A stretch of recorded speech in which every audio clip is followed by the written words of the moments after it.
Hi guys, today's lesson is going to be over independent and dependent variables. By the end of this lesson, you'll be able to identify the independent and dependent variables in a functional relationship. First, we'll talk about the independent variable. The independent variable is the input. It's what goes into our function. We learned about this as the button that you press when you use the soda machine.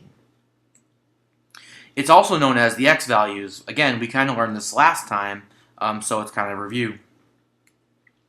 What's new about the independent variable is that it's going to be called the cause. It's what we do to make other things happen in our function. The dependent variable is the output. In terms of our Coke machine, it's going to be the drink that comes out. It's our result. It's also known as the y value or our f of x value. Now, y and f of x are interchangeable. They both mean the exact same thing. F of x is just another way of saying function. It's called functional notation. It tells us that our function depends on the value of x. And finally, the dependent variable is also called the effect.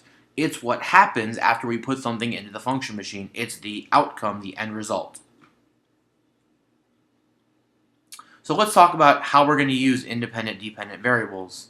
What you're going to be expected to do is I'm going to give you a real-world scenario, and you're going to have to tell me what's independent and what's dependent about that situation. For example, the amount of time a student spends studying and the grade they make in a class. Well, first, the independent variable is the cause, and we know that the cause in this case is the amount of time that the student spends studying. That's the input. And the output, the dependent variable, is the result, which in this case is going to be the grade they get in that class. So again, independent is cause, which is the amount of time spent studying. Dependent is the effect, which is the grade they made in the class. Another example, the amount of money earned at your job and the hours worked that week. So let's think about cause and effect relationship here. So independent is the cause, and the thing that can change, the thing that we can change, is the amount of hours that we worked. So the cause is the hours worked. The thing that changes as a result of the hours worked is the amount of money that we earn. So the effect is the amount of money earned. So independent is hours worked, dependent is amount earned. So let's wrap this up. Independent variable is the input, the x values, and the cause in our real-world relationship. The dependent variable is going to be the output. It's also the y values or f of x in function notation, and it's going to be the effect in our real-world scenario. That's